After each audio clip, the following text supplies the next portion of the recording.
All right, good afternoon. Just as a reminder that the Secretary General will be giving a press conference tomorrow. Start time's about 11:40 in this room, and the focus in the peg for the conference will be World Refugee Day. And on that note, we have today Nanette Kelly, the director of UNHCR's office here in New York, and she will brief you on UNHCR's Global Trends Report as soon as we're done. You are done with me. This afternoon, we will have Mina Mohammed will depart New York for Vienna to participate in the R20 Austrian World Summit tomorrow. The Deputy Secretary General will also join UNHCR's colleagues to mark World Refugee Day. On Wednesday, she will leave for Vienna. She will leave Vienna for Cannes in France, where she'll participate in the Cannes Lions International Festival of Creativity and discuss ways to build on the progress of A Common Ground, an initiative by the world's biggest advertising agencies to raise awareness and encourage action in support of the SDGs. She'll be back in New York on the 22nd. The Undersecretary General for Political Affairs, Jeff Feltman, is in Colombia today for a 3-day visit, and he's expected to meet with President Juan Manuel Santos later today. You will have seen over the weekend the UN system in Colombia condemned in the strongest terms the terrorist attack that took place in Bogota.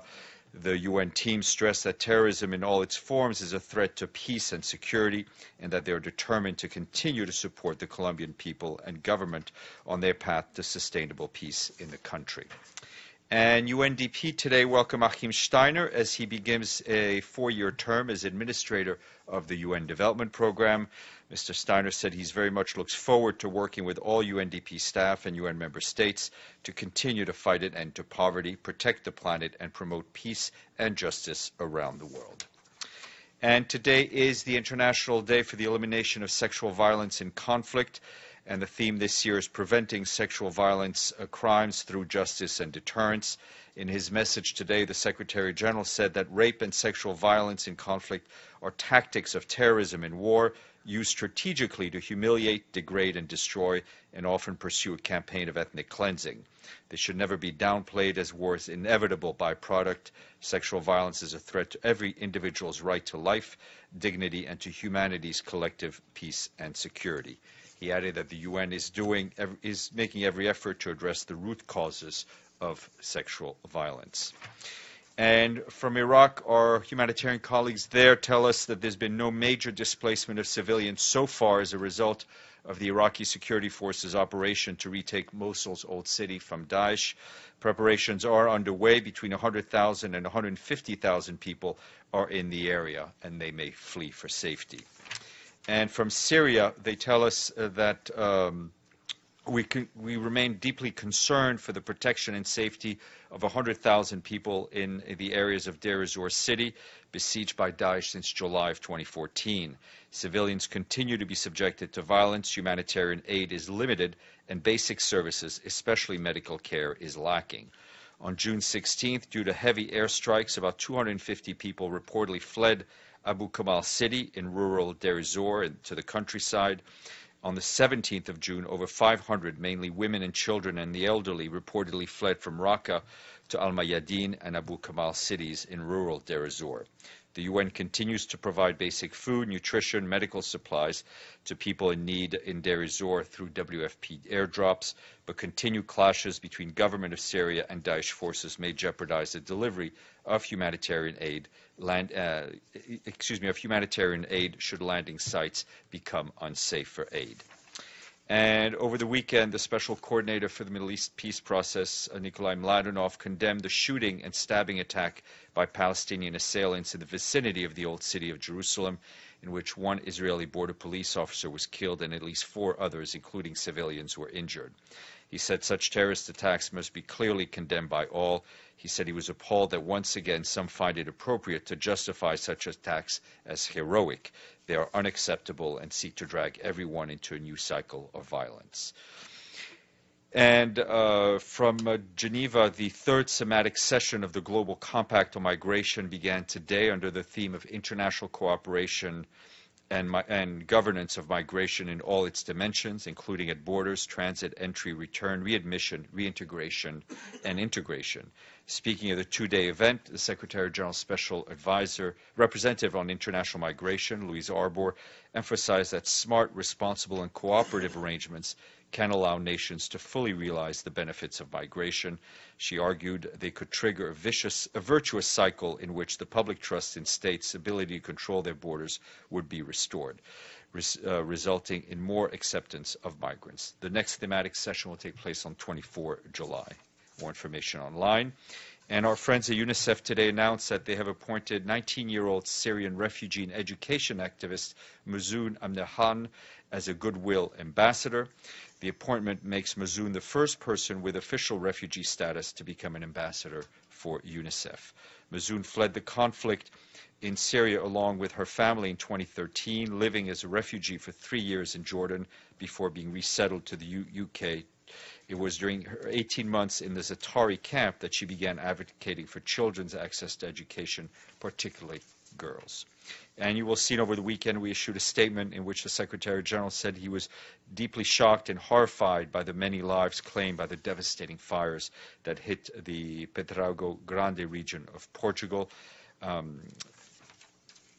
And Saturday was the World Day to Combat Desertification and Drought, and this year the theme for the day focused on the link between land degradation and migration.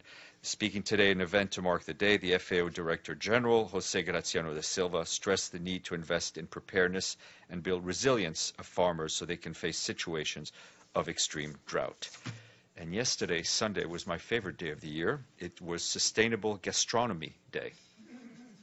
The day acknowledged gastronomy as a cultural expression related to reaffirms that all cultures and civilizations are contributors to sustainable development.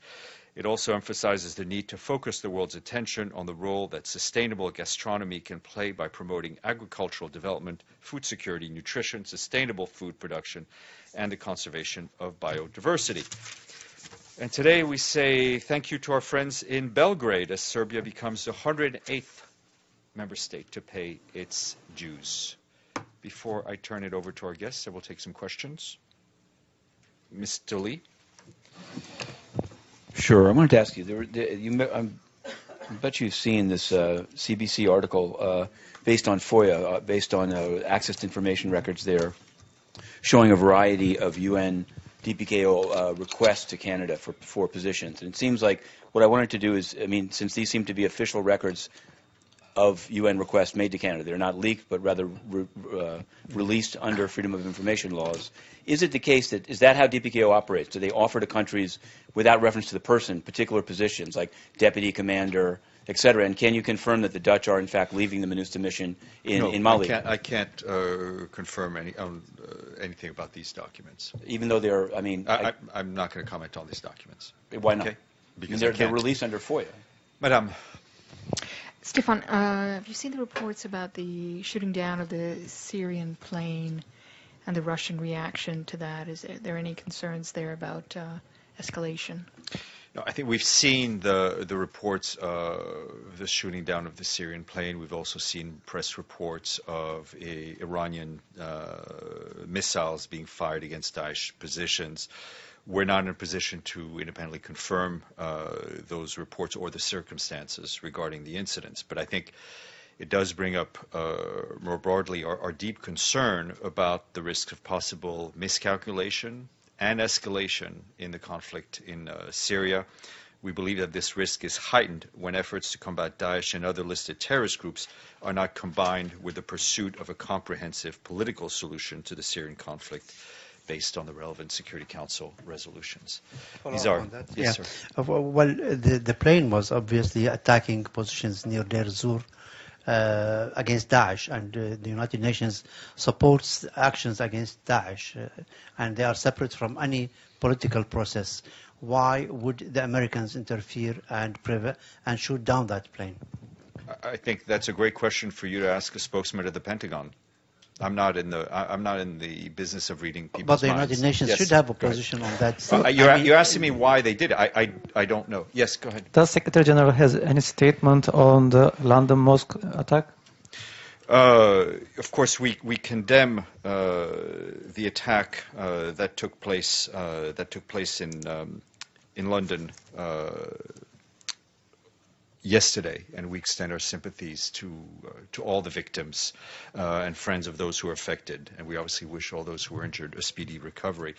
I think we're still looking and trying to analyze the details and motivation of what happened, but this appears to be a deliberate attack against members of a faith community who were gathered in the exercise towards the end of a sacred tradition, and it's a particularly reprehensible form of violence. Is it an act of terrorism, you believe?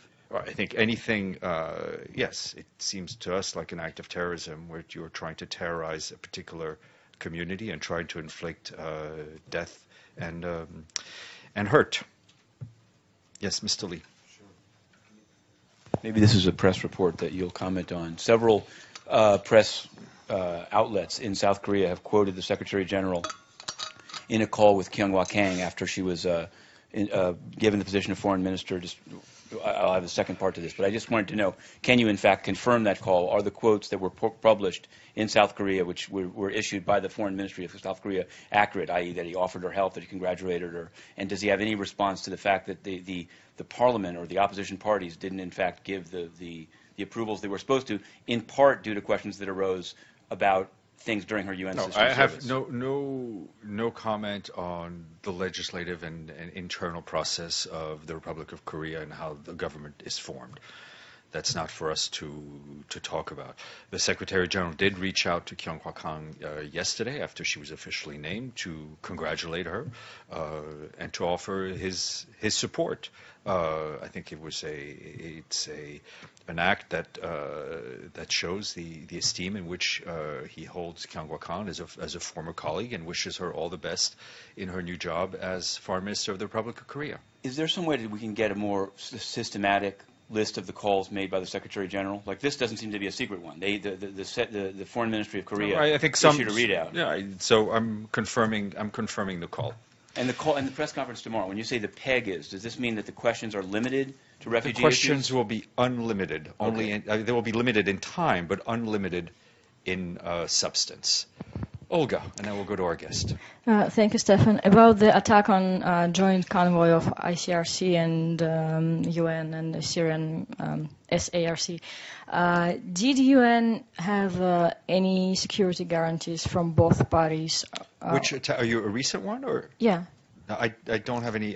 Let me check. I don't have to take any details. It was yesterday. Okay. It's my bad. Obviously, as a matter of principle, the convoys move when we feel we have the sufficient security guarantees, with the understanding that our colleagues on the ground and their partners, Syrian Arab Red Crescent and the ICRC, understand that they're working, unfortunately, in an active conflict zone. But the convoys move when the people in charge of the convoy feel they're able to move.